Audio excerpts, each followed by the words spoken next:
Only 0.04% of companies make it to an annual revenue of $100 million or more per year. With the leadership of Dave Flynn, the president of Cornerstone General Contractors, they were able to accomplish this in under 20 years. But that's not what impresses me the most. Financial success is one thing, but how is the culture? And the culture at Cornerstone is strong. Employees love going to work, and they stick around a long time. Cornerstone has managed to build a thriving culture as well as be financially successful. That's why I wanted to have a conversation with Dave.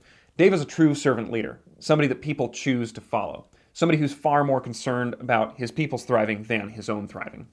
In my very first episode of Quiet Excellence, my new show, I sat down with Dave to understand the price of success, how young people can better find their purpose, how Dave has managed to make unconventional yet brilliant hiring decisions, how to surround yourself with the right people, and much more. Okay, I think that's enough of an intro. I'm excited for you to dive in. So Dave, welcome to Quiet Excellence. You are somewhat partially to blame or to thank, I'm not sure which one, for inspiring this. One of your core values at Cornerstone is quiet excellence, and it got me thinking about the world we live in today. It seems like it's filled with a lot of people that like to talk about what they do, and fewer people that get down to the doing. And you're somebody that really just gets down to the doing, doesn't really talk a whole lot about yourself, and you're more concerned about the results than talking about the results. So thanks for being willing to sit down with me. Yeah. Well, thanks for having me. It's a great opportunity to Yeah. spend some time with you. And Yeah. like you said, I don't like to do much talking, so good luck to you here Yeah. today. Yeah, my work is cut out for me. Yeah. So I'd like to just start out with a question I've had for you and a question I'm asking myself, right? Because I have ambitions, I want to be successful, but I also want to be grateful. I want to take in what I've, been able to accomplish and actually enjoy my life. So how have you balanced the ambition, but also being grateful? Or how have you balanced being successful, but also enjoying the life that you have? I guess for me, it's always been about staying focused and really giving everything I have to what I'm doing, whether I'm at work and building buildings or helping lead and manage and support team members, or if I'm at home watching one of my girls play softball. I really work hard at being present, being in the moment, and giving that everything I've got at that time. And so that's worked pretty well for me, but I could tell you it is hard at times when you have a lot going on to allow yourself the ability to do that. And so, especially in today's world where everything's electronic and you're getting, every anybody can get a hold of you at any minute of the day, 24/7, and so it really takes discipline in order to do that. And speaking of discipline, one of the signs that I've seen in your office is discipline is freedom. Can you tell me about that? Well, obviously that's kind of came out of I think it was Jocko Yeah. Willink. That's where that originated, but we've embraced that idea because it rings true for me personally and for our company. Is that if we stay disciplined and do the little things well, and everything else becomes easier. And so we're focused at making sure we follow through, and we focus on all the little things that put us in a good place, so then we can be free to be dynamic and have time to read and react. And the other things that make us special as professionals in this business, and we can bring our creativity at that time. So as long as we're taking care of the little things and being disciplined there, it frees us up to do all the stuff we love to do at that point. So that makes me think. So I did some research for this. So 0.04% of companies make it to an annual revenue of $100 million or more a year. And Cornerstone is in that camp in 20 years, right? Or under 20 years. And one of the things I've heard you say, or heard some of your employees say, is Dave's not concerned with hitting home runs. It's about hitting singles and doubles, making sure we're just nailing the basic stuff. Has that always been your approach? Maybe tell me if that's always been your approach, and then how have you, stewarded this company to be as successful as it has been?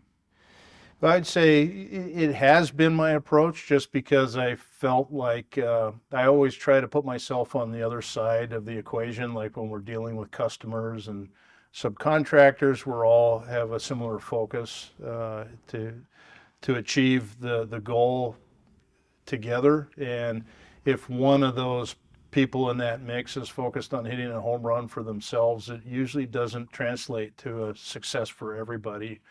And so we're super pleased with hitting for a very high average, having repeat business and team members that stick around, subcontractors that want to work with us over and over again. And so we'd rather have a long career, a lot of singles and a high average than hit some home runs and strike out all the time. So I had the privilege of talking with a number of your employees for a 20th year anniversary video we produced for Cornerstone. And the thing that struck me is everybody that I spoke with spoke very highly of you. They talked about you as a leader that they truly wanted to follow. Or I think of Steve saying, I'm never going to retire. I'm going to die at this company. Like, that's how much I love working for Cornerstone or for Dave. I think everybody is thinking about, how do I become a better leader, a more dynamic leader? How do I become a leader that people want to follow? What has been your approach to leadership? Why do you think you don't have to coerce anybody, people want to follow the way that you're leading? Boy, it's hard for me to hear that because I don't really see it that way. I really try to take myself out of the equation. And so uh, team members really have a lot to offer. And if you give them a lot of freedom, the same freedom I would want to have in their shoes to do my business, to pursue a career and get better and stronger at what I'm doing. I really see my role as a support for that, to make sure that everybody's supported in a way that they can grow, and but also to step in front and take the bullets once in a while when the bullets are flying. I really look at our team, and my role and duty is to protect our team from collateral damage and things like that. And construction can be a tough business like that. And I'm not going to protect them from growth that they need to Right. have, but the silly stuff that they don't need to have. And so I think that's worked well for me. Everybody's got their own way of leading, and for me, I really an area. Well, I'd say the focus for me, just the way I was raised and what I saw, was steward leadership. Really looking at it. Some people see leadership as like a pyramid and the leader's on the top. And if you think about that flipped upside down, that's been more of the focus I see, is the higher you go per se, really you're moving down and supporting more people. And you really have to give up a lot of, let's say, personal freedom when the higher you become in your leadership position. And it's a duty and a commitment, just like you as a father for your family. Yeah. It's no different in a business where you need to have a duty to support everybody who's committing themselves to the company and in that. So that's kind of the way I've seen it. And that's been successful for me. How have you dealt with, right? There's obviously people want to be successful. They want to be in leadership positions. I was talking to a friend that said that there's Harvard MBAs that are raising their own private capital venture funds to buy their way to be a CEO. Yeah. So people want power, they want responsibility, but I don't think they think about the flip side, right? There is a lot more sacrifice, there's a lot more pressure, there's a lot more asked of you. What has been the flip side of success for you, where yeah, it's great to be successful, but there's also a price you pay? What has been that price for you? I'd say first I'd say the price has been very Yeah. rewarding. So when I say these things, it's not a complaining or poor me. I think it's really, even though it's challenging, it's super rewarding. But I would say you really need to, like I said, give up personal, what might satisfy you in the moment. Like, for example, it might feel good in the moment to express yourself if you're angry and deal with people that way. But is that going to get you anywhere? Is that going to help that person grow? And Right. so you really got to stop living in the moment, stop living for yourself, and think about what's good for the organization and the team members who are giving up a lot to be on that team. And so, um, when you talk about what am I giving up to be in that role, really, I can't think of anything except for maybe time. And I've gotten to a point now. I'm in my late 40s. uh, I'm 54, and so I've really gotten to a point where time isn't really, I don't feel a pressing need to be anywhere at any certain time. I'm Yeah. going to be where I need to be and support the people I need to support. You kind of, as you go along, you can manage time much more effectively. And somebody said it to me the other day, and it really resonated. He said, Dave, you can do anything, but you can't do everything. Yeah. Maybe you've heard that before, but I hadn't, and I was like, that's something you learn as you go along, is you have to really pick where you spend your time, where you're going to have the biggest outcomes. How have you, is it just life experience? Is it something you learn along the way? Or is there a way that people who aren't yet 54, how can we learn to spend our time better or on the right things? Because I heard this quote the other day that from Cal Newport. He says, it's impossible to fail at being busy. You will always succeed. But Yes. how can we make sure we are doing the right things? That is something that's hard to learn, and the people who learn that at a younger age tend to be much more accomplished and successful in what they're doing. And I think it's to, for one, navigate through all the noise. There's distractions everywhere. And really, where do you want to spend your time? There's only so many hours in the day. Yeah.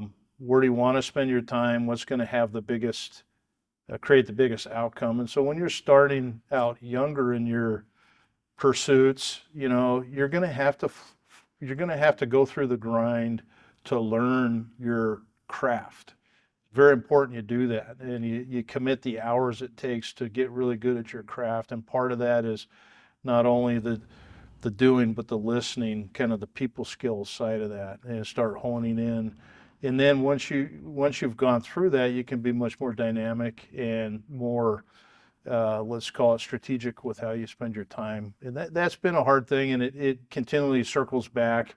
One of our kids is getting married this summer, Congrats. and yeah, thank you. We're looking forward to the first kid of four Oh, cool. that's getting married, and so I'm already feeling some stress and pressure for my time, Yeah. right? Because I already know, what it takes to do what I do, and Yeah. this is going to challenge that. But on the same time, it's my kid. It's once in his life that he'll go through this, and I need to be there and support him. And so those are things you need to do, and you need to carve out the time for. So here, that's 6 months away. I'm already preparing for that. So when that time comes, I can just carve it out and not worry. So, how have you taken, I think people who lead fulfilling lives, not just successful, but fulfilling lives, they are very intentional. They're proactive instead of reactive. And I think as any business leader, it's tempting to be reactive. There's always something you can be reacting to. There's always, there's the difference between the urgent and the important. How have you been able to focus on the important things and maybe ignore the unimportant but urgent things? I mean, again, that is a daily decision you have to make, and oftentimes you'll go through periods where you're living in the let's call it firefighting mode, and you're wired. Most of us in our roles are wired to solve problems, and so if there's no problems to solve, you almost feel like you're useless at that point. So Yeah. sometimes you'll create your own problems just so you have something to solve. But I would say it just you have to find that time. You have to say, okay, what time of the day is where I can do that, or Yeah. what day of the week. For me, I'm just a super early morning person, and I started to get earlier and earlier as I went along, because construction in and of itself is an early business. So if I want to have that special quiet time in the morning. I have to get there super early, but I found that that's effective for me, so I can get the quiet time, get the old saying on the business versus in the business time, get my head wired right, and then when the day starts and everybody else starts showing up, I can actually support them better. I can do the leading side of Yeah. it and not get myself mired in details and things that really feel like they matter a lot, but that's that old saying, the 80-20 rule, right? Yeah. You want to spend your time doing the 20% that really matter. Yeah, I've started getting up at 5:30 and having that quiet time from, before my son is awake, and um, having that time from about, it takes a little while to make the coffee and get Yeah. settled, but 6 to 7 is kind of, I know every day I'm going to get that hour, and that's really going to be thoughtful time where it feels like the world is still asleep in some Yes. sense, and so I can get that time to really think and plan and be strategic and not not react. Yeah. And then I can go throughout my day and feel like, okay, I got that hour in. Yeah. That's a win. Yeah, and your head's screwed on straight, and Yeah. you have a sense of more control, Yeah. even though you don't want to be controlling, but Right. you feel in control. Even if the rest of the day goes to shit, I know at least I did that. One of the things I've been thinking about is making decisions, and not only making better decisions, but making faster decisions.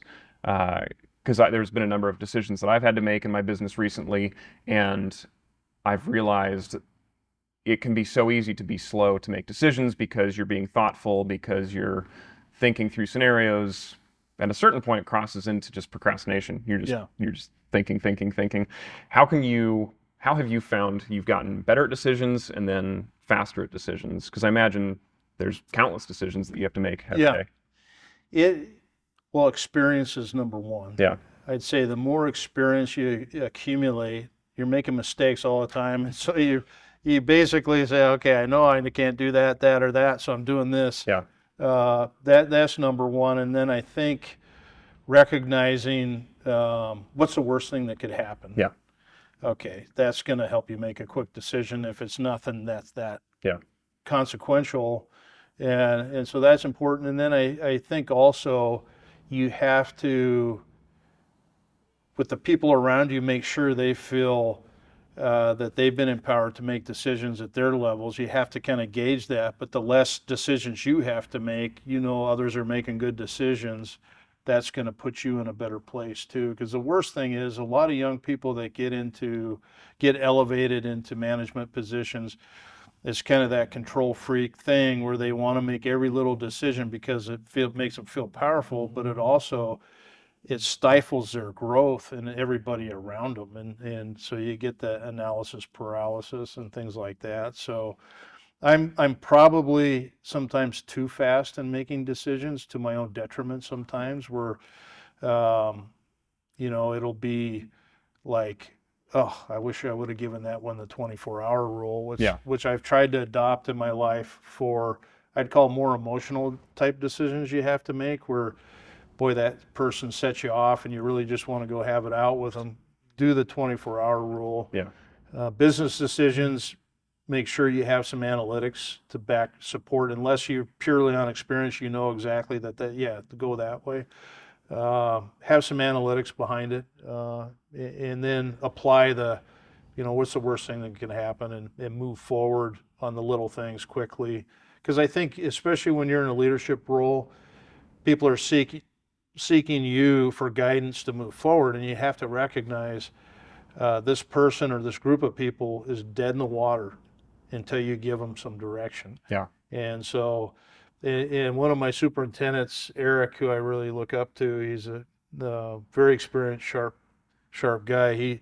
His saying is, "Wait is what broke the wagon," and that's true in construction. If you sit around and wait, nothing's happening, you're going to have problems. And yeah. so, that speaks to decision making as well. Yeah, because the decision to not make a decision is also a decision. Yes. Yeah. Right. And we think we're in this, oh, we haven't made a decision, but yeah, life continues even if you have not It decided yet. does. Yeah. Good point. One of the things you've done really well from my perspective is you have very high expectations of people, but you also give them a lot of autonomy and freedom to carry out their role, and you have a lot of trust in people.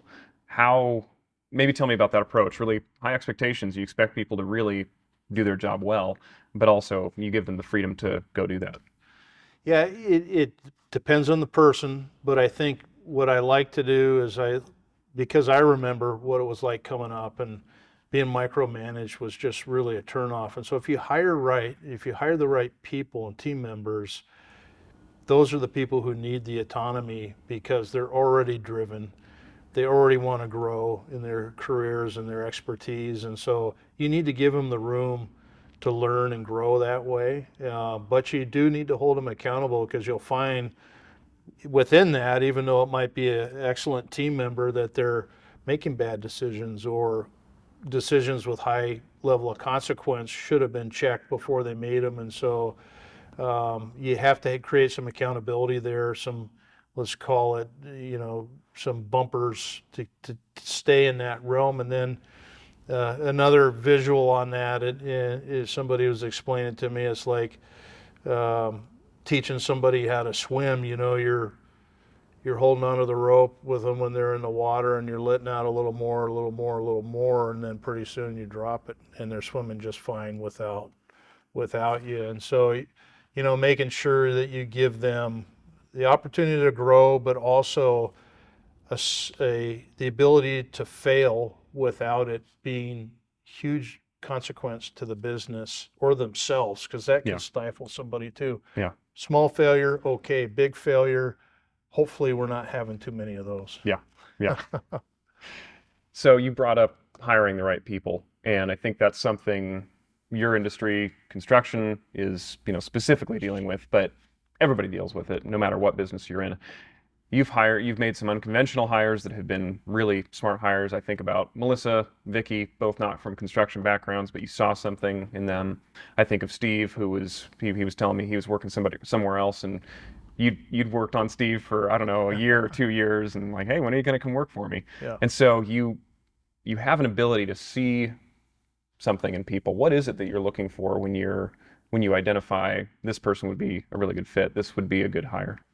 Two people in an interview is two people lying to each other. And so I think that what I've really focused on is first set the resume aside and the experience, and okay, who is that person, like, really? Who are they Yeah. from an integrity and honesty? Are they driven? Are they, Steve, who you keep bringing up, one of my superintendents here, who's awesome. He will tell you based on how somebody's walking up to the trailer if he's going to hire him or Hmm. not. His last check is, their firm handshake. So Yeah. he's got his little intangibles. And so what I'm always looking for is this a serious person? What's their body language like? Are they, can you tell, you can kind of tell, get a flavor of somebody just talking to them about stuff. That's the first test, is I really want to know that about them. What have they done in their lives that would give you an indication that they've been through some stuff and gotten through it and continued to excel. Once I know I got somebody like that, we can teach. They can grow experience here, have experiences, and grow here from that standpoint.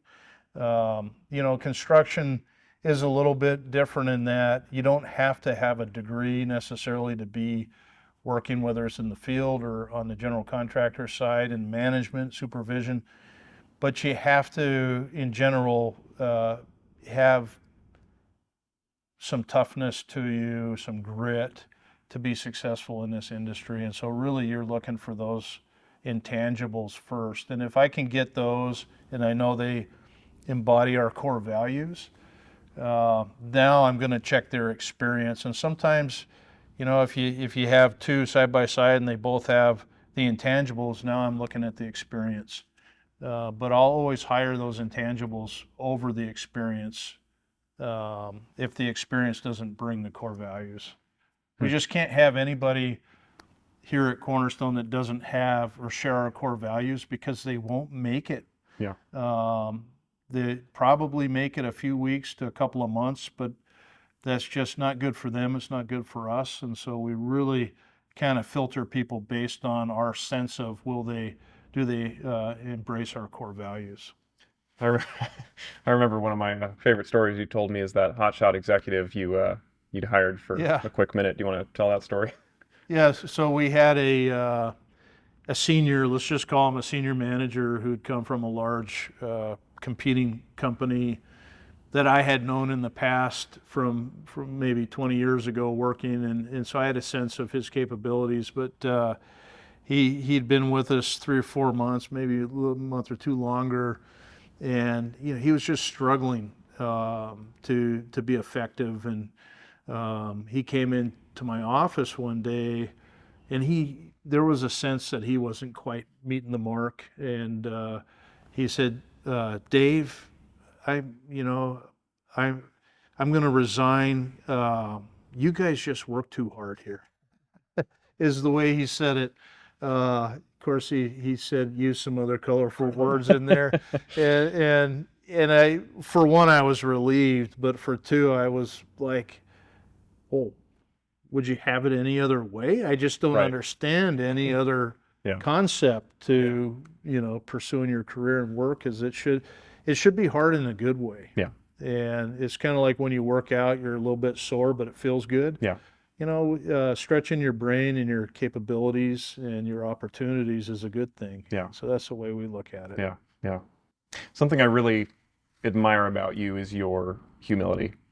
So you drive a pickup from the 90s. You'd rather grill burgers here than go to a restaurant.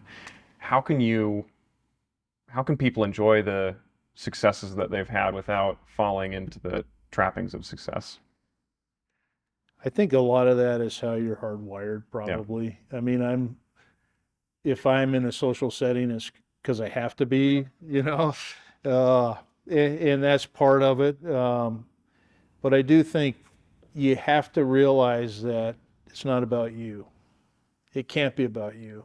If you think it's about you, then you're probably not seeing something. And so it's rare for us, and this is something I always tell people on our leadership team I need to work on, is when we accomplish something, score a touchdown, let's say, I'm not, the celebration lasts a nanosecond, and then we're focused on the next, mountaintop that we're climbing towards. But I think that humility is just, you know, it's hard for me to even talk about it just because I'm hardwired that way, Taylor. But I don't think anybody cares much for people who don't have humility. Yeah. So, and I've been around them, and I've had some, like when I was growing up and seeing them in leadership roles, and it's just such a turnoff. How could you? Nobody really wants to be around them. They're fun at parties or social events, but that's about it. So that's been my focus, is to be somebody that um, people value and would appreciate being around, that they know has their back, and they also know that whatever the company does isn't about me. Nobody wants to work at a company where it's about the owner, the president, or whatever the company. It's about them. They're the one making all the accomplishments. And so that's where the focus needs to be. Was that attitude or that way of seeing life, was that taught to you growing up? Is that something you've learned along the way? How did you adopt that way of being in the world? That's a good question. I don't really know how to answer that. I guess it's been maybe because I've seen the opposite of that so much, Yeah. that it's been such a disappointment to see leaders around, even whether it's in politics or sports or all the prime time we see, um, that it's, to me, it just is such a negative that probably want to correct so far that it sets a different example or tone for other people. Yeah, one of the things I've always thought is that if you want to be the president, that should automatically disqualify you from being the Yes. president. Yeah. Right. Because there are people that want to get to these leadership positions that they want it for the power and they want it for all the wrong reasons. Yes. Yeah. And there are few, that's why I admire you, that's why I wanted to talk to you, is because you're one of the few leaders that is in a leadership position but has maintained that humility and really that servant leader mindset. Yeah, appreciate that. Yeah. I think if I could say who modeled that best for me growing up, always remember the stories about my grandfather, my grandpa Flynn from Kalispell, Montana. He Yeah. was a mayor of Kalispell, and I read stories about him. And he told me stories when I was a kid about being mayor and on Saturdays going out with the chief of police and patching potholes in the streets and stuff like this. And his take on being mayor was it was his duty to provide, be a civic servant for a period of time. So he did it for 6 years, I think. He was a businessman up to that point, very successful. Then he did that, and then he stopped, and he went back to business. And he didn't say that he was mayor because it brought him any sort of satisfaction, but it was something that he felt was a duty to take care of for his town. They needed somebody like him to do that position, and I think if we could get back to that, in local politics and things like that, it would be awesome, because I do think, like you're saying, a lot of people pursue roles like that just for notoriety or power, but there's really no good that comes of that for long term. So, What gets you up in the morning? What keeps you doing this work? I'd say supporting our team members, just watching them grow, and thinking about my family and my future grandkids and that. Like I said, I have 4 kids. The first one's getting married. But Yeah. for me, the motivation I have on a daily basis is when I see people on our team getting promoted or getting opportunity and seeing kind of fulfilling their lives, whether it be personal, professional, financial, having opportunities to buy new homes and seeing their kids grow up and go to college and things like that. And so that to me is a big motivator, is to make Cornerstone a place where, eventually I'll unplug from Cornerstone and be gone. It needs to be like I was never there when that happens. And that probably could happen sooner or later. I'm not going to let it, because I love what I'm doing. At the same time, I don't think anybody needs me around on a daily basis to do what they're doing. So, And I imagine that's a pretty conscious decision to make, to try to make yourself obsolete. Because I think it's so easy for people that are in business and leadership positions they're so in the day-to-day. If they left, if they stopped working 80 hours a week, the whole thing would fall apart. right. How have you purposefully divested yourself, so to speak, of the daily operations of the business to where it can run without you? I think I'm still involved because I want to be in certain areas, but I never put myself where I have to be for it to run. It's more like, where's an area that needs a little bit of extra support right now because they're running lean.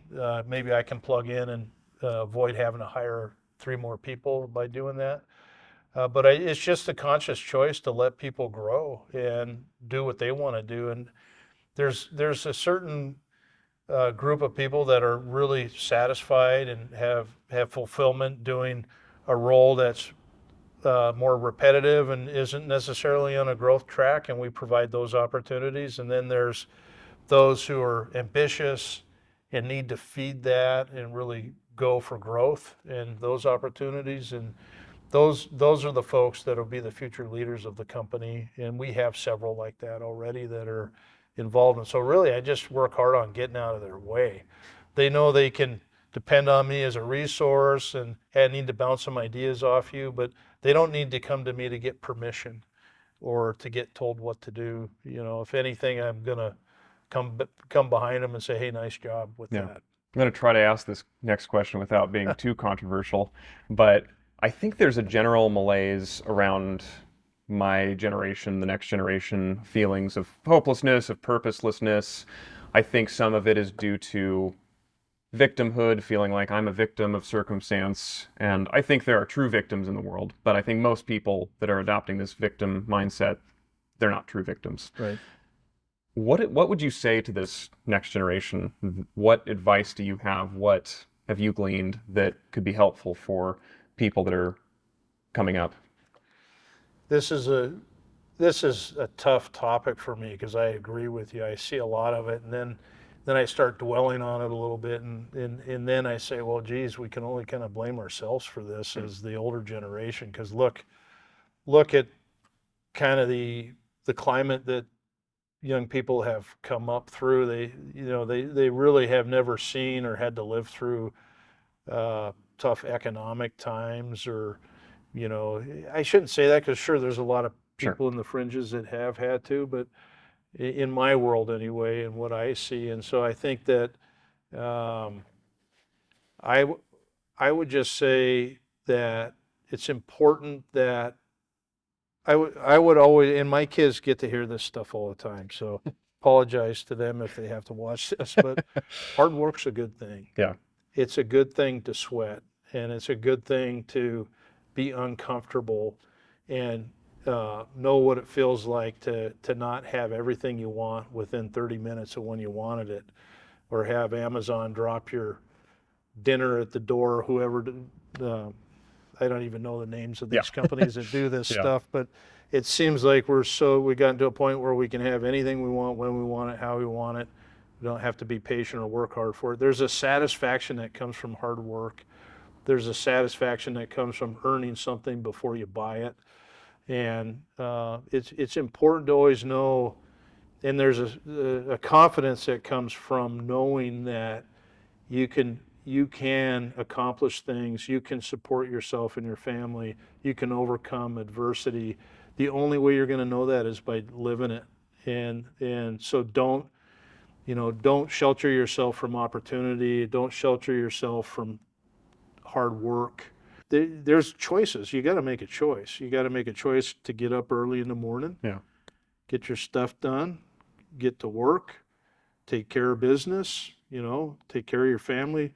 Choose not to eat at that fast food restaurant. Choose to save rather than spend. Those feel like tough choices, uncomfortable, but I'll tell you what, when you build those muscles, you get super strong in that area, and it's fulfilling. I mean, I've never thought, I can't remember a time in my life when I felt like I couldn't have anything I wanted because I had the ability to work hard, overcome adversity. I always tell everybody, because people ask me, well, how'd you get to be president of the company? And I said, first of all, it's not because I'm smart. I didn't get there because of my brain. I got there because I always was confident that I could outwork anybody. And that's not me bragging about it. That's me having lived the life of Yeah. being the first guy in, locking the door at night, being there on off hours when nobody else wanted to show up, going through those things. And once you're able to do that, it gives you confidence. I don't feel like I still have to do that, but I'll do it because it's important. It's kind of in my makeup. I think those things are seen as a negative today because there's this saying, it never comes across my lips, but I'll say it here: work-life balance. Yeah. Those are bad words for me because I feel like that's your personal responsibility to figure what that is for you. Yeah. Work-life balance isn't something that's my responsibility as your employer to dial in for you. That's really kind of, when we do that to people, we're creating a structure that tells them what it ought to be instead of them figuring out what it needs to be for themselves and for their goals and aspirations. They need to figure that out for themselves. And so um, I do struggle with this one, and I really push young people around me to say, hey, if you want something, you're going to have to figure out how to get it. And I remember stories. My mom was really good at that. I was raised for a lot of years by a single mother before she remarried. And if I wanted something, um, it was, well, you'll figure it out if you want it bad enough. And sure enough, she just put that in me. And if I wanted a bike, I'd figure out, the paper route, Yeah. whatever. I'd get that bike, mowing lawns. And so that I would say it's empowerment for yourself to, if you want something, go earn your way to get that, or work your way. If you want to be ripped, well, go jog and work out, for God's sake. Don't take all these goofy supplements and powders. That's not going to do it for you. Yeah. So anyway, I'm just going on that. But So how can we be or learn to be more resilient?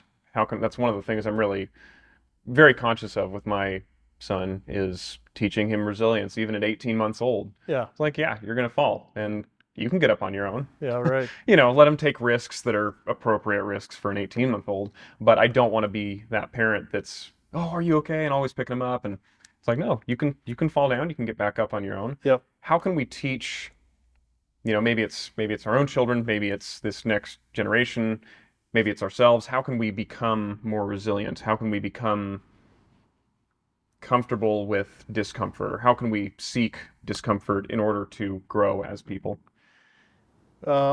Good question, and I don't have all the answers. For me, I would say that is one is don't focus on numbing yourself from reality, and that's one thing our society has done is whether it's through social media or alcohol, drugs, and all that. It's okay to have a beer here and there. I'm not saying that, but what I'm saying is if you're needing those things to not deal with tough things, Right. then that's not okay. But I do also think we have a lot of pity parties, a lot, Yeah. in our current society, and a lot of helicopter parents and protecting everybody from everything. That's how we uh, you kind of decide who's got it and who doesn't by who's been through and knows not to stick your hand on the burner. Well, how do you learn that? It Yeah. used to be, and I'm not saying this is okay, but it used to be parents would, hey, see, oh yeah, okay, they'll never touch that again, right? Yeah. But now instead we're gonna come up with all kinds of ways never to let your kid have any suffering at all. So I would say for me is don't have pity parties for people.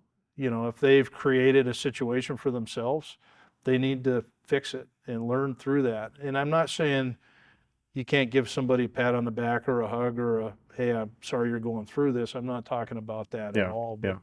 I think in general we're being um, we're protecting people from learning what it takes to grow that strength by putting padding around them all the time. Yeah. They need to be given the freedom to fail, Yeah. really. How can we get more comfortable with failure? Um, I think it's, well, I'm not sure how to answer that. Let me think about how to Yeah. answer that. Comfortable with failure. I mean, it's funny because you kind of see failure as an embarrassment, Right. but is that because you're so focused on yourself that, where are you with yourself? Yeah. Because I fail every day a lot of times, and so you got to be able to laugh it off or whatever. So I think it's okay. You got to understand it's okay to fail as long as you had the right intentions in the failure and the right mindset. And so if you were working hard and for the right reasons for the right things, that's a good failure to have. If you were doing something stupid, that's different. One of the concepts I've come up with recently that's been helpful for me is I call it my council of elders. So there are people that are in my life that are real. It could be fictional characters. It could be people I know. It could be people, authors I don't know. But I think about decisions I need to make, and I think, what would that person tell me to do? So, you picture a conference room table, maybe it's 8 people. Who would be some of those people for you in your life that has really given you that wise counsel when you needed it? And maybe tell me about, yeah, how have they been able to offer you wisdom in your life if there are people like that for you? That's a good question. That's a tough one too. I'm not asking the easy questions. Yeah, yeah. Well, my grandfathers were a big influence on Hmm. me. So my grandpa Jack was one, and my grandpa Tom was the other, and I named my boys Jack and Tom. Hmm. They'd definitely be there because I look back at even getting interested in building and carpentry, Yeah. and my grandpa Jack was a carpenter. Um, and he taught me a lot just being around him. And so, like I said, my folks got divorced when I was just 1 or 2 years old, and so really my grandfathers were a big influence on me. So they'd definitely be there. My other grandfather, the mayor, he was a CPA, accountant, business, kind of ran his own businesses, and then Grandpa Jack, the carpenter, just very mechanically inclined, good with his hands. He could build anything. Taught me from the time I was a little kid. I'd go work with him doing remodels for all his daughters and my aunts and things like this. So those two guys would be there for sure. Um, you know, I would say, you know, it'd be hard. I don't want to leave anybody off that list, so I'm not going to put anybody Sure. more on that list Yeah. because, you know, I've had a lot of people, mentors and great influences on me, but I'm also wired to be, I have to learn by doing. I'm not somebody who's that teachable.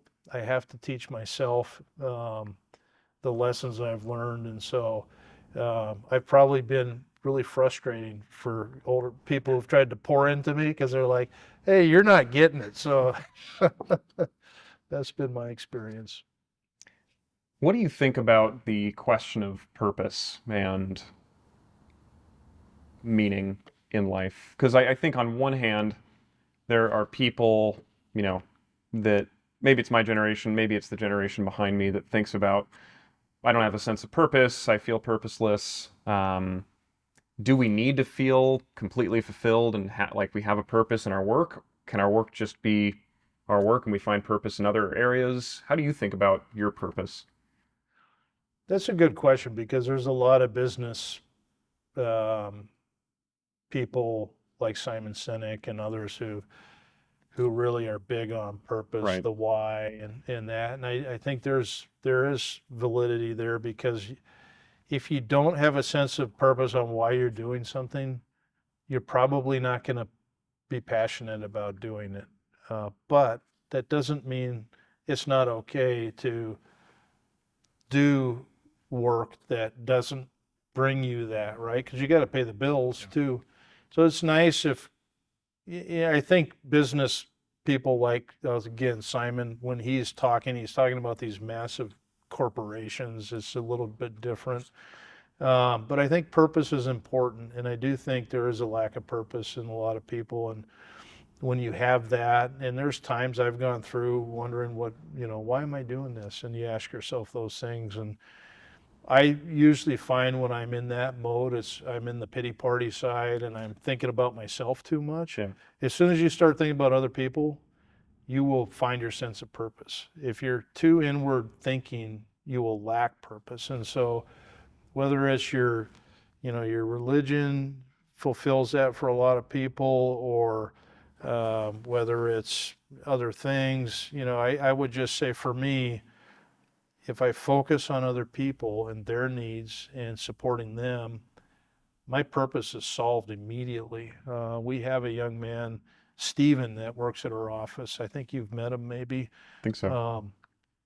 Anyway, he's disabled young man. Oh, yes, I have met him. Yeah. Yeah, great young man. But I think about people like that, and it clarifies purpose in a hurry when you have people around you like that showing you what really matters. Yeah. And so that would be my advice to anybody who's stuck not finding purpose is, well, quit having a pity party and quit caring about your own needs so much. Yeah. And pretty soon what you'll find is focusing on others fulfills you in a way that it's really a self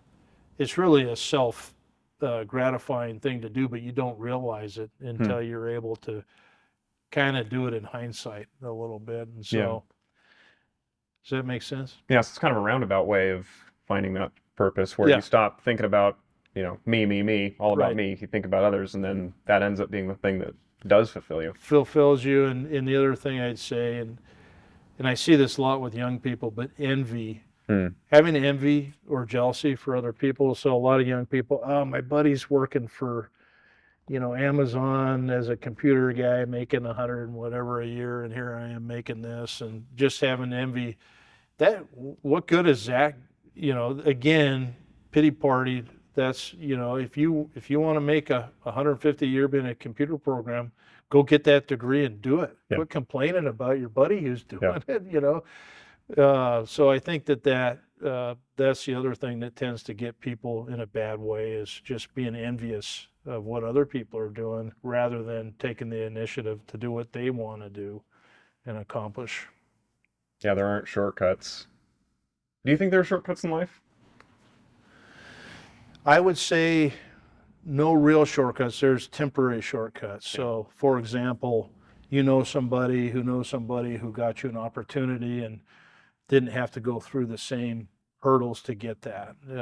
So those are shortcuts that might bring you short-term financial gain or short-term job opportunity, but it's always going to come around, meaning that's not going to last forever. Or if you got the job, you may fail in it because you really weren't ready for that opportunity. And so I would say there's no long-term shortcuts that'll sustain themselves, but at the same time, it's okay to be opportunistic. Yeah. I mean, going through a hard process is healthy, but if you see opportunity and a door's open, boy, you need to be ready to take opportunity that comes your way. Otherwise, well, why wouldn't you? Unless it comes with strings attached. That's one thing I always tell people. A lot of things that seem like shortcuts or opportunities come with strings attached. You really need to understand those before you decide to take them. Because sometimes those strings will surface a year or two later, and then you're like, oh, wish I wouldn't have done that. Yeah. So Men in general are struggling in today's world, whether it's rates of suicide, whether it is college attendance, educational attainment, mental health. What would you say to men who are in their 20s and their 30s? What advice would you have for them? I'd probably say it's okay to be a man. It's okay, it's okay to do man things. I think society has kind of stripped males down to, there's been a lot of programming done to say, it's not okay to do certain things as a man, and I think men need to understand that we're wired a certain way, and it's okay to be that way. It doesn't mean it's okay to ever disrespect a female. It doesn't mean it's okay to go around, hurting people. I'm not talking about necessarily masculinity as it relates to beating your chest, but it's essential to, if you're a man and you don't make excuses for yourself. You need to own it. Be responsible. Be a leader for your family and your community and your neighbors. And you got to be ready to provide and protect. I mean, I see that as my number one role, is to protect my family and provide for them. It doesn't mean my wife wouldn't do the same thing if she needed to, if I was sick or had cancer or something. But I guess I'm not trying to make this a gender issue so much, but I agree with you that there is a lot of messaging that's been going on for a long time that, especially Caucasian males are poisonous. They got all these problems. It's like, well, okay, get over it and get back to work. Yeah. Because I think there needs to be, I think we can all point out there's unhealthy versions of how men act. Yeah. But then what is the healthy version of masculinity, and what does that look like? Because it can't just be don't do all of this stuff. There has to be a vision that's an alternative. Well, what is the vision. alternative? Yeah. And you're probably right. They're not, we're not seeing enough of that alternative vision. Yeah.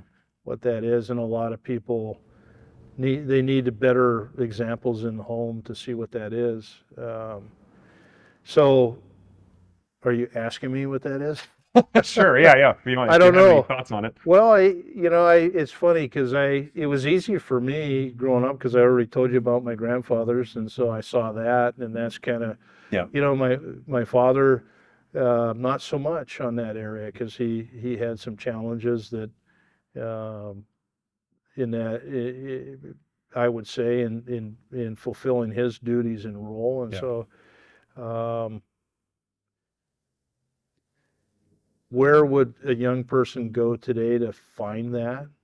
And it's funny because everybody spends so much time on their cell phones doing little video clips of things, Yeah. and they're not really seeing that probably in those areas, or it's what they're how that manifests itself is through extreme activities, Yeah. right?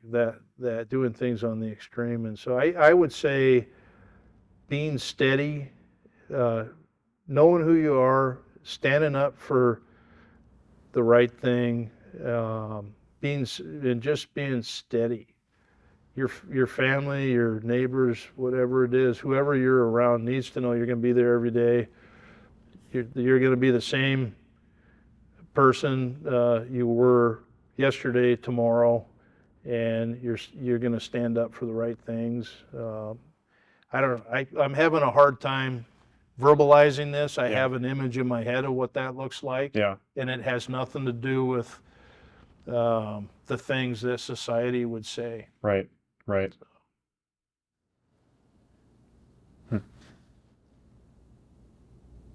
You have to be able to lay on a board of nails. No. And shoot a gun while you're riding a horse. That's right. Yeah. Yeah. Yeah. By definition, I've been thinking about this as I've been trying to reach for bigger projects, work with bigger clients. And by definition, you've not done something if you're shooting for something bigger because you've not done it, right? You might have done something similar to it on a smaller level, but if you're growing, if you're challenging yourself, you haven't done that thing yet. How can you, or how have you been comfortable with continuing to strive for more? Maybe it's bigger projects, maybe it's having a bigger team. What has been your process for that? For me, it's how you look at risk. I mean, some people are risk takers that saying no risk it, no biscuit. Yeah. I think that holds true for me. I mean, I have found where, again, it comes to opportunity. I don't like passing up on opportunity, and and because I have always had confidence that I can outwork everybody, and I know our team can.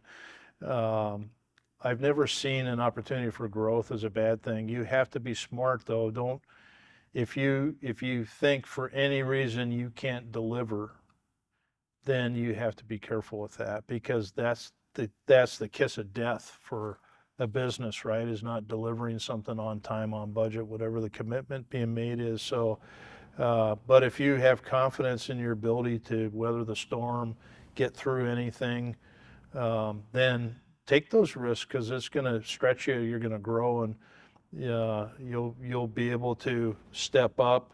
Don't do too many at a time. If your normal size job is this job's, have 3 or 4 of those going, and then take one that's this big. Yeah. That'll stretch you, and then pretty soon all your jobs will be this size, and you'll take one that's this big. So, and we go through this all the time, where we do a lot of jobs that are huge jobs, and then, well, let's get into a different market and try different, get work in this other sector. Well, we know that's going to take us to this size job till we can demonstrate our acumen, our capability.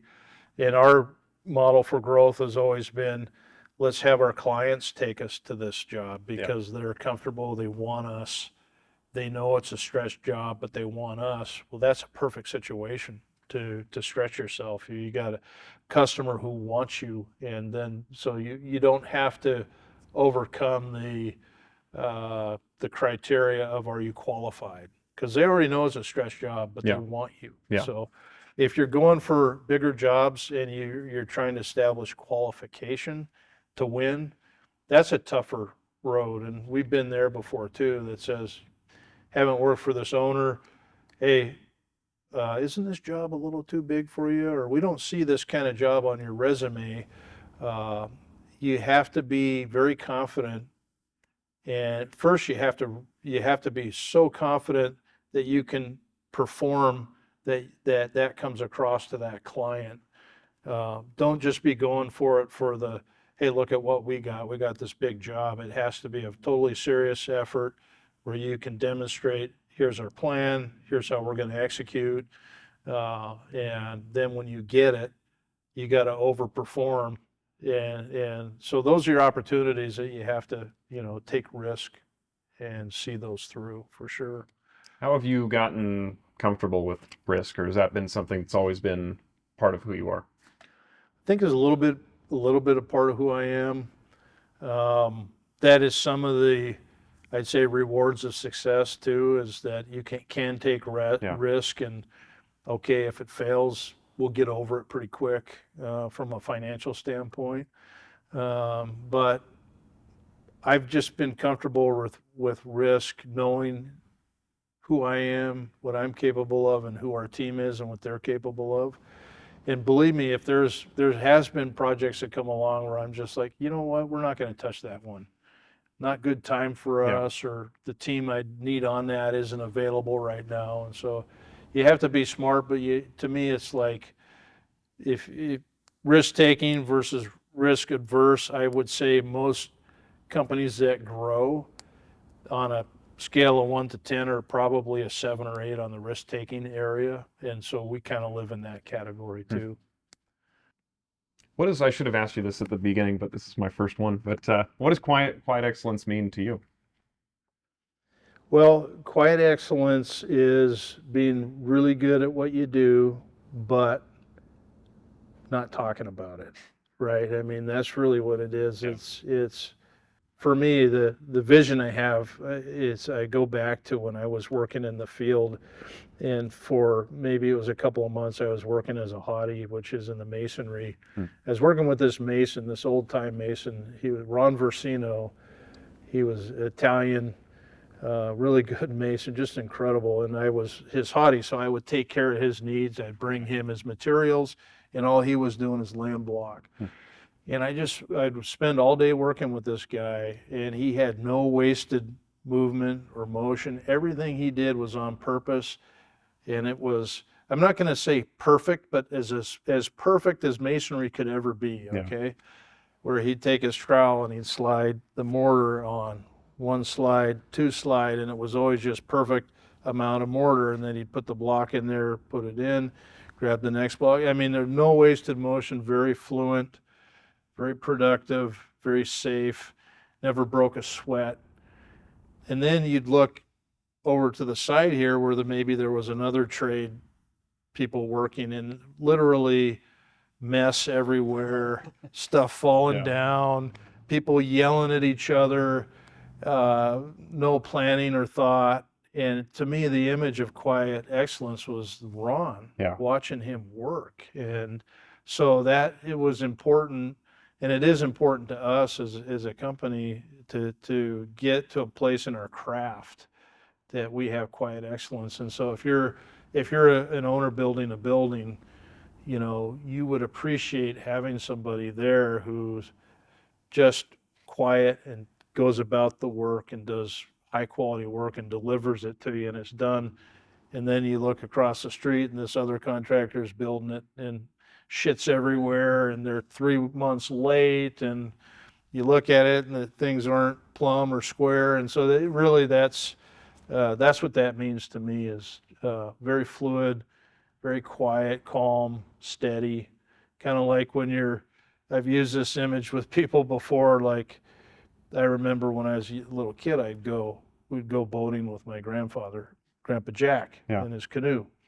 And we'd get in the canoe, and I'm a little kid. I'm so excited. I just want to start paddling. And the lake's nice and calm. I start paddling, and the boat's going like this, and there's all these waves, right? And then Grandpa Jack, he'd say, "No, no, Davy." He'd call me Davy. "Not like this, like this." And then he'd start paddling, nice and calm, right? Very quiet, not a ripple in the water when he did it. And so to me, that's kind of the image of quiet excellence, is just nice, calm, steady, and achieving the result you're looking for. Well, it seems like it involves mastery as well. That the Yeah, master does not, right? Whether it's a mason or whether it's a swimmer, no amount of effort is wasted. right. No, that's a good way of putting it. Get it, all your effort is focused. And when you do that, you're not expending 100 to do really only needs 50, but now you could do 50, do it faster and go further Yeah. and do it right. Yeah.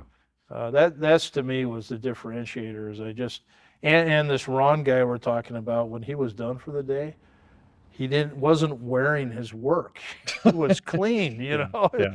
He looked like he could have just walked out of the lumberyard picking up a delivery. So I just always remember that working with him, and that to me is the manifestation of quiet excellence.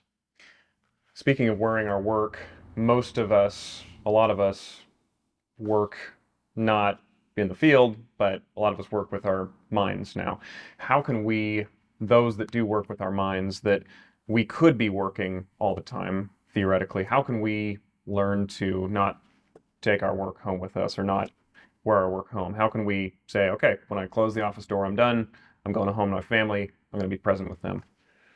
Boy, that's a tough question for me because that's not who I am. Yeah. So I think it's, again, being present, um, prioritizing what's important at that time for yourself. Because and I see it some in young people and even in some of my kids for that matter, where I'm not going to call it ADD, but it's almost there, right? Where they can carry on a conversation and be scrolling through their phone, looking at their social feed or whatever's going on in that phone. Yeah. And then if there's ever a quiet time of more than 5-10 minutes, the phone's right there. It's rare to see a young person not engaged in technology while they're awake. So I think that's a problem facing us today and in the future, of how to that's kind of an addiction, I would say, that's going on. And I'm not going to say I don't do the same thing once in a while, but I'm the guy who can forget my cell phone at home, and then it's noon and I'm like, oh, where the hell's my cell phone? Yeah. Hasn't buzzed once. Yeah. So I doubt most young people could go more than 5 minutes without knowing where their cell phone is. Yeah, there are those reports that tell you how many times you checked it a day, and you realize I've checked my phone 140 times. There's no need to do that. Yeah, exactly. One of the things that it kind of cracked me up, I was looking for because you gave me a very kind testimonial. I was looking for a headshot of you online, and I couldn't find Dave Flynn anywhere. That's a good thing. Has that been has that been a conscious choice to stay off of social media, to do, because this was part of the inspiration for this conversation, is you're somebody that is not concerned with the talking about the doing. You're not posting on LinkedIn or whatever it is. You're not talking about all the stuff you're doing. You're just too busy with the doing to talk about it. Yeah.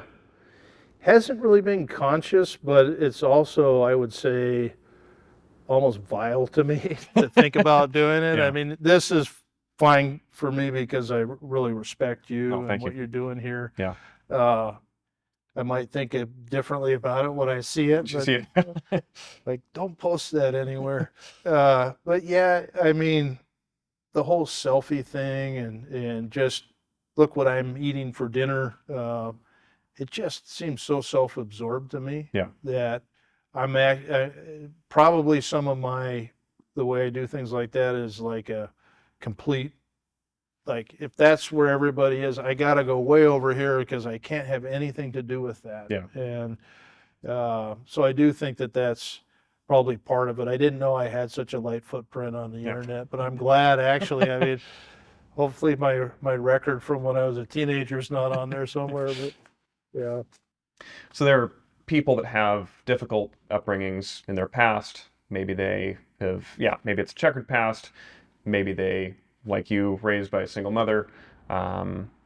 Maybe they didn't grow up with a lot. And some people turn that hardship into something really great. It becomes motivating for them. For other people, it becomes debilitating, and they cannot move forward with their life. For you, having, I don't know a lot about your story, but it doesn't sound like there was, a ton of wealth in the home. How did you use that to motivate yourself? How did you not let that become something that's debilitating, but you used that, as it seems like, as fuel to continue to make yourself be somebody who's driven? Yeah, I mean, I would say I had a really good upbringing, so I don't take anything I said wrong. Yeah. I'm very fortunate to have what I had. if you think you're the only person who's had it tough, something's wrong with you, right? Yeah. Again, you're really being selfish in the moment to say, oh boy, I had this kind of dad or this kind of mom, or didn't have any money in the family. Just go drive, to Beacon Hill and walk around, or there's places that you will all of a sudden feel really blessed. Yeah. And so, um, what's that? And I'm not a theologian at all time much at all, but I always remember that. But for the grace of God, go I. The reason I know that is I was helping build a church a long time ago, and the pastor I was talking to one day, we were going to a meeting with the architect, and he told me the story because we passed somebody on the side of the freeway who was panhandling at the exit, and he unrolled his window and he gave him a $5 bill or something. And he told me the story how he saw somebody like that and didn't give him money one time, and he was embarrassed for them, feeling like, well, how can they go get a job, go do something, right? And then he said, then he remembered that passage, but for the grace of God go I. And I always think about that from the standpoint of when I want to feel sorry for myself, God, I'm having a rough day, I have a bad headache or my hip or whatever it is. It's like, man, I got it easy. And I think most of us do, because there's always somebody who's got a tougher Yeah. hill to climb, like Stephen. Yeah. He didn't pick his situation, Yeah. right? A lot of us didn't, if you had a tough upbringing as a kid, you didn't pick your situation, but you're an adult now. Yeah. So what are you going to do about it? Yeah. So that, I think, is very important that we all, to the degree we have, we're not like Stephen. We make a decision and a choice if we're going to let that define us and live in that pity, because that is self-fulfilling. Yeah. People who live in that, or it's almost like you go there to feel good, even though it's making you feel bad. So why Yeah. go there? Yeah. It's a choice. And Yeah. so I don't think for me, there's nothing in my upbringing that was negative that would drive me other than, like I told you the story about my mom, I think, earlier, which is, hey, if you want it, you better Yeah. figure it out. Yeah. And that probably more than anything gave me a sense of, once I figured it out the first time, the second time, I'm like, hey, it's not that hard to go get what you want. I've told my kids that all the time. I mean, in this country, you can be whatever you want to be if you're willing to work hard enough. Yeah. And I told my kids, hey, I got this extra pressure washer here. You could go make yourself a millionaire with a pressure washer in this country. Yeah. What's stopping you? Yeah. That's a choice. Yeah. So, Yeah. I think America, obviously, a lot of things wrong, a lot of things we should continue to work on, but there's a reason why people are trying to get here. yeah, It's because opportunity exists here. exactly. It does. How would you say we can work on the right things? Because I think we've covered work hard, but how can we make sure we're working hard on the right stuff? I mean, it's important to have a vision. Yeah. Yeah, I would encourage anybody who's trying to, if you're just going through motions, but you're not sure why, or you're lacking the purpose, I mean, have a vision. If you can't visualize it, you're probably never going to get there. You don't know what it looks like. I always talk to our superintendents and I say, do you know what done looks like? Have you seen it? I mean, a good superintendent knows what done looks like before you even break ground on that job. He's built it in his head. He knows what done looks like. And if you know what that looks like, you'll navigate there.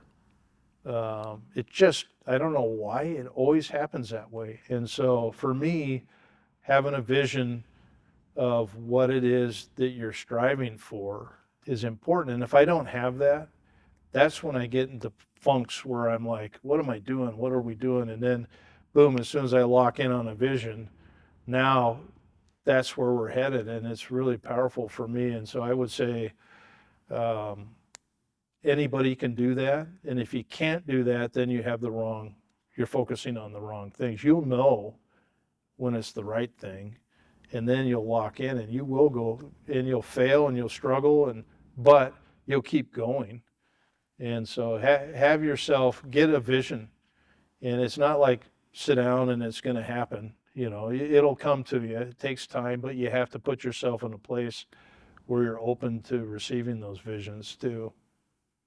How important has it been for you to surround yourself with the right people? Oh, incredible. Yeah, that is so important. I mean, um, if you don't have that, then it's a lot tougher road. And you need the right people around you. They need to be treated uh, very special, and they need to, they need to know how important they are to not only your ability to do what you do, but to the whole organization, because they're few and far between. And so when you're able to identify somebody like that, or multiple people, like I'm fortunate enough to not, I shouldn't say have, but to be around, to get to work with, you have to really appreciate them in a way that they want to be there, and they see the reciprocal benefit for them. So it's huge importance, and you can't, that again, I keep throwing cliches out there, but alone you go fast, together you go far, or as a team you go far. That's held true for me many times. I always tell you, I can work super hard, I can outwork anybody, I can go fast, but I'm not going to go very far that way. Yeah, my 30s has been my year of realizing that every cliche is true. There's a reason. Yeah. Yeah. And then our final question, how do you want to be remembered? Boy, that's a tough one, because that's not how my mind works. Um, how do I want to be remembered? I mean, obviously, as an excellent father, husband, provider, but uh,